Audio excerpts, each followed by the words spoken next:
Imagine Dragons, right? How can I? Andrzej, can you help me with jungling? Do you know jungling now? Okay, so I'll put it here, and I will hold this here. Okay, this works. Test. One pass. Okay, you can hear me actually. Do I need this? I don't. You in the back, right? Perfect. We don't need the filters. Yeah, now without filters, okay? I'm Djordje Obradovic, QA Tech and Stream Lead at company Consult here. And yeah, our topic today is having fun by imagining dragons. Yeah, on the tactical level, how much left can we shift testing? So basically we're gonna go through these four kind of segments, various project setups, deliverables, blockers, and metrics and tools, right? The boring slide. So yeah, who am I? I like to imagine stuff. I like to imagine, okay, dragons. We'll see what are dragons in our case today. And I actually like to remove boundaries. I actually not dropped. In Serbian we say he dropped out of military. But actually, after military academy and 6 years as an officer at the rank of lieutenant, yes, I actually transitioned to IT. Why? To remove boundaries, to be free. Okay, so this is kind of my mindset. To be free in spirit and to be free in contributions to the causes I am devoted to in the company organization I work for. So one of my favorite comedians is this crazy guy on the screen. And prepare your phones, please. I would like to have some interactions. Other reason from why I actually left military was the community, exactly like this, where we exchange perspectives, exchange experiences, and basically grow together. So you can scan this QR code on the left. It's an anonymous Mentimeter app where we just interact with the speakers and this kind of audience on this kind of events. So yeah. Access denied. For all? No. For some of us. For some. Okay. Maybe it's privacy or whatever. I have some likes on the right. I like that. Like to you also. So, do you shift left? Okay, we have almost 30, 45 answers, good response. This is just, to see like, not how much, but who will actually, how often do we shift left, and we'll see what it is and how I will put it at the end. So most of us shift left. Okay, cool. Nice. 7-4, nice. Okay. Maybe I didn't disable the number of likes for one person, so yeah, thank you very much. We can come back to the, thank you. Yeah, so, and also what I like to do, with, apart from that aspirational philosophical stuff, I like to question stuff and question everything. And that is my main goal today, that you go with this kind of idea and to be a little more encouraged to ask those stupid questions, okay, but also the intelligent ones, so the spectrum is wide, right? And let's see now how we can, through this presentation, operationalize that imagination, the intuition, and that outside of the box thinking, we all have inside, the potential to imagine stuff. So how can we feel like John riding this dragon, or who didn't watch Game of Thrones, how can we feel like this Avatar girl riding, I forgot her name. Sorry for Avatar fanatics. I really like the movie. Yeah.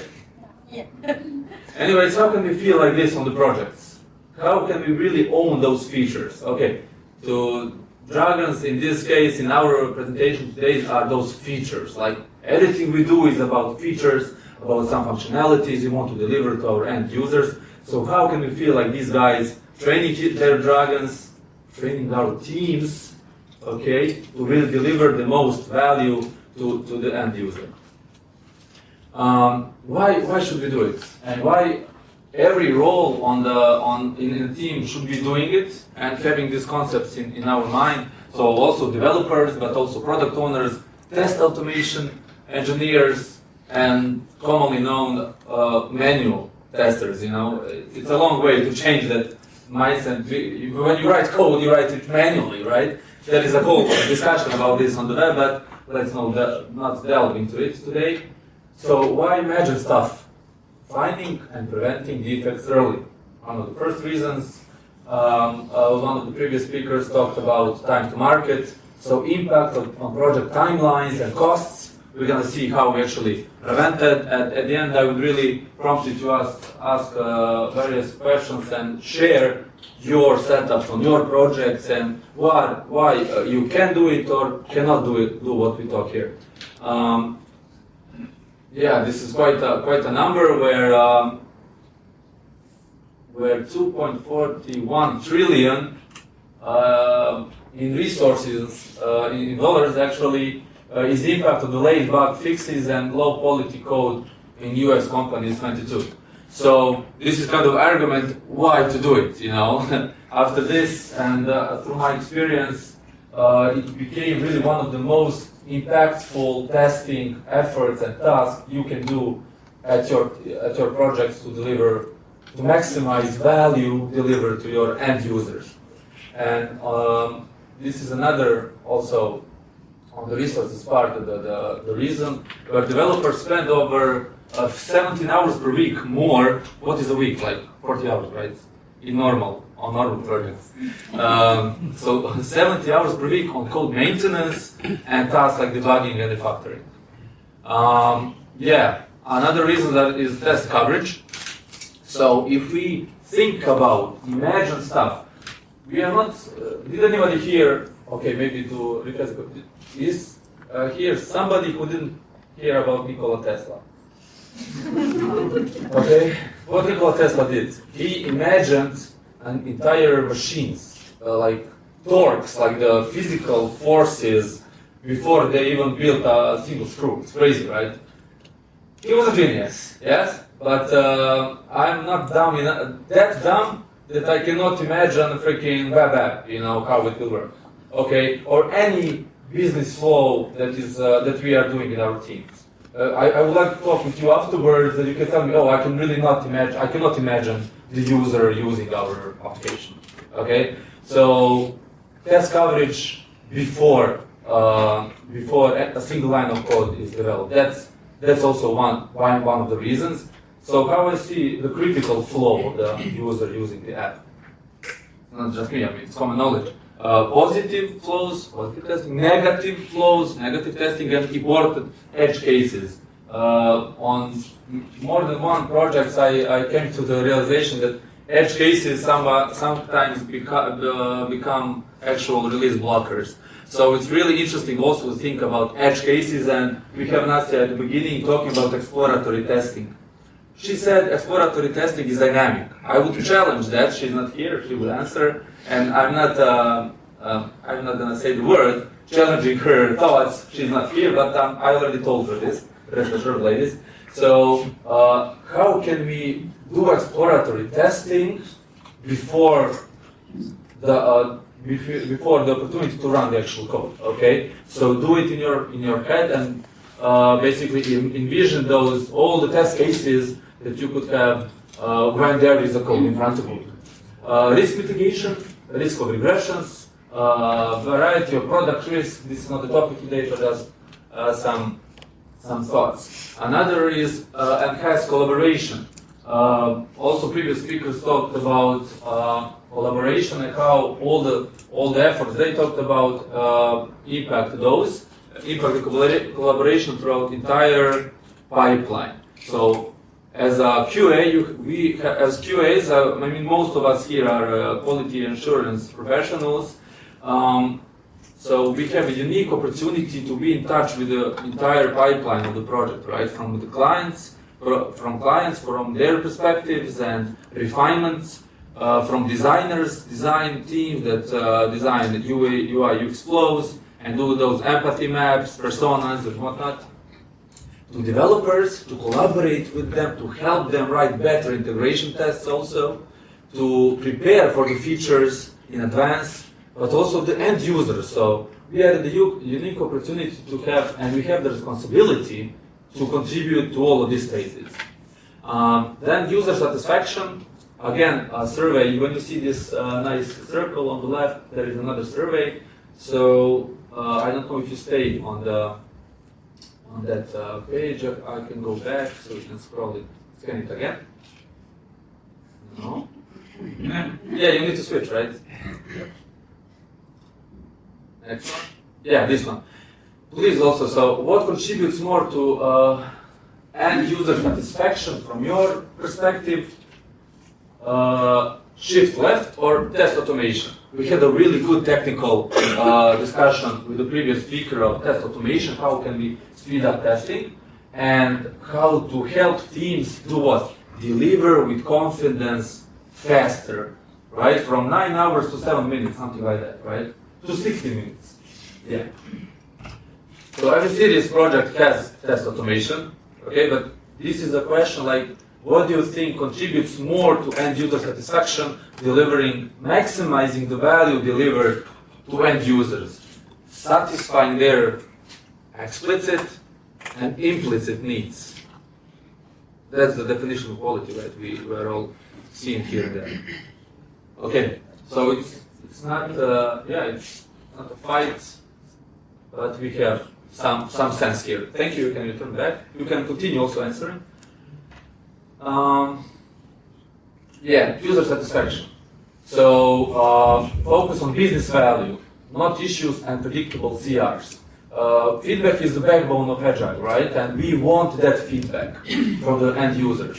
But how for that feedback to be as valuable as possible, and how can we deliver the most sooner to them, so that from the starters get satisfied with us, with collaborating with our teams, with our customers, with our company, you know. So they want them to continue their collaboration with us.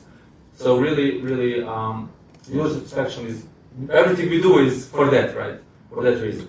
We have a nice Maret here from LinkedIn, who knows her.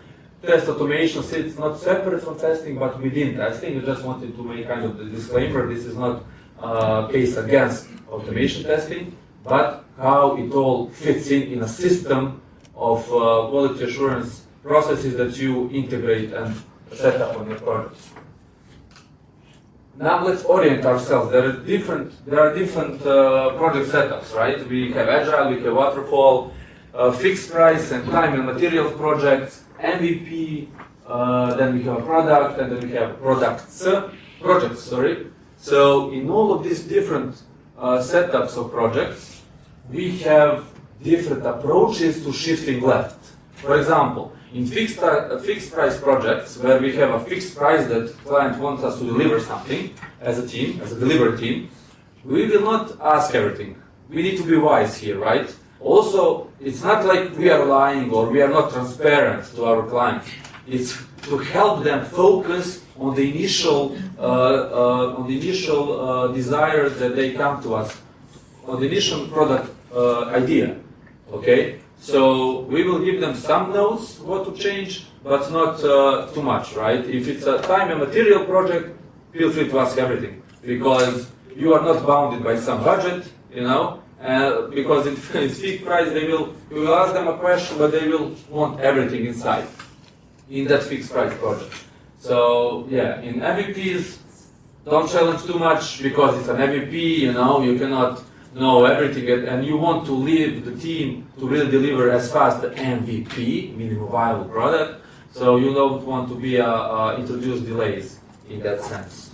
Other orientation, I'm going to talk about first point in next slide. Second point is, the holy grail of shifting left is BDD and accompanied with TDD. So I would like somebody to challenge this thought afterwards, but BDD and TDD is not implemented to full extent. It's only an unnecessary abstraction layer which just shoots in the foot of everybody, if not everybody, from the product owners, clients, entire delivery teams, back and front, if all are not aligned with TDD practices, it's just unnecessary layer of abstractions. I've been a crying shoulder for many software developers and QAs who work on those kind of projects. It's really, sad when it's pushed for wrong reasons. Okay, now let's talk about blockers. What are actually the blockers for you to measure stuff? Nothing, right? So mandatory for me to do mandatory precondition for me to do any static test and to imagine is anything so any idea about the product. You can tell me, I don't know, give me like we will build an application for physics expert scientists in CERN. They will do this. Okay. Next point, I go to ChatGPT or wherever. I learned about nuclear physics. I learned some basic stuff, and I try envisioning like what am I going to test. I start asking questions, helping them actually at that very point design the architecture and the UX and UI from the ground up. So other blockers would be requirements and user stories and acceptance criteria. This is the holy grail, right? Once I have this, if I have it on the projects, I worked on several where I did have them, and I really felt like riding those dragons. Because today, okay, it is Friday, somebody asked, they actually did the freaking release to production today. But I'm here, right? Drinking water with you guys, I'm that confident. Thank you very much. I'm that confident in the release, okay? Because we've done everything in advance as much as possible, not alone static testing, right? We did quite extensive functional testing of back and front and everything, automation, But I'm happy, I'm not under stress how clients will react, because we challenged so much even before a single line of code for this release candidate that went today on production. Had even one problem. API contracts, okay, for test automation engineers and others, also developers. Why I pushed product owners so much? I want to have, so before a single line of code is implemented, I push them to deliver API contracts, to deliver user stories, because then I can really do static testing to full extent. Nice to have also wireframes, prototypes, those initial drawings of UI UX designs, reference architecture, domain model, everything can help you challenge also the front-end UI flows, but also the API. Let's have an example for e-health application that we have a medical center and doctor, one doctor, okay, that's an object, and we have appointments. So we have online consultations with doctors. That's the use case of the application.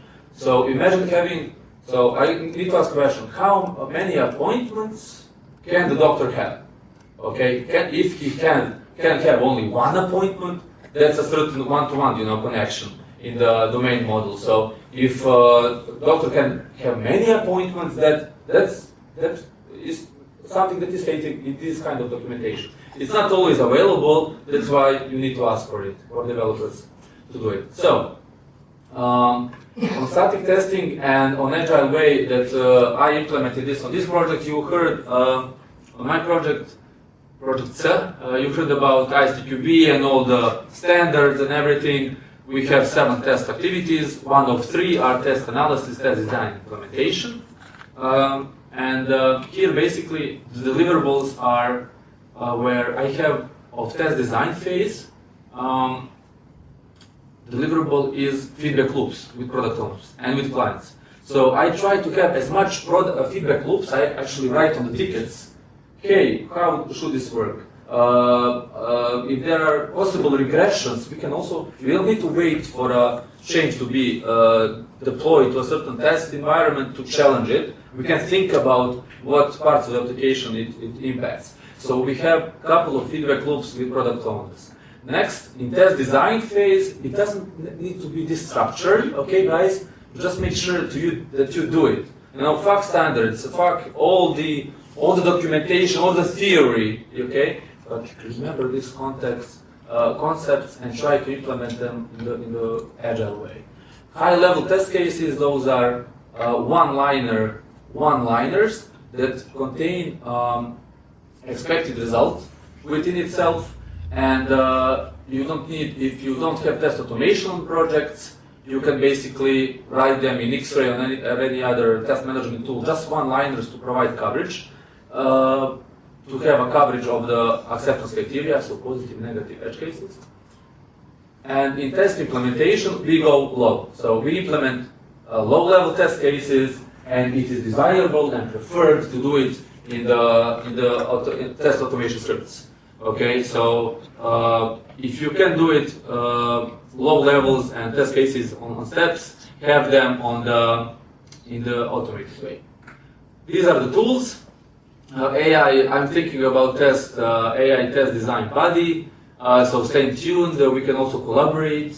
So let's connect and think about how can we create a nice AI body that could help us in this. Imagine if you have a project and you deploy AI test body from the ground up, from the very beginning, then you don't need to think about all those acceptance criteria and all the stories. I mean, when the project scales after a couple of years, for sure the regressions will appear. So having somebody to help you, it's a good idea. Catalan Studio has its own test case generation feature, so it's paid, of course, but it's a nice idea.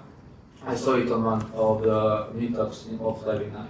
After static testing, we have all of these linters that you can deploy to have static code analysis when the code is already implemented. So, okay, some metrics. We know number of bugs. That's easy, right? But for this is some subliminary messaging here. Okay. Number of questions on the tickets about the feature. Number of corrected, updated, new acceptance criteria, new user stories, or number of change requests, defects before and after static testing. So I would like to discuss with you afterwards. Please approach me if you have idea how can we measure the contributions on projects of static testing.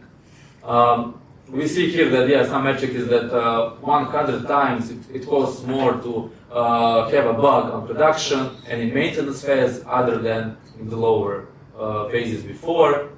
And James Buck has nice quotes also about shift left and prospective testing. It's not a new thing; it existed. Let's remember it. And to close up, what are you in your life and what you become as a person? It's a little bit what you do, right? It's about what you do in life as a profession. What problems do you solve? So if you prioritize imagination, intuition, thinking outside of the box mindset, somebody would say, I'm outside of the box thinker, but is it really a daily task for them? No, for us, it is. So when you prioritize imagination, intuition, and outside of the box thinking, really nice things happen. So I encourage you to do that. Let's connect on the networks. I have Instagram and LinkedIn, so thank you for this.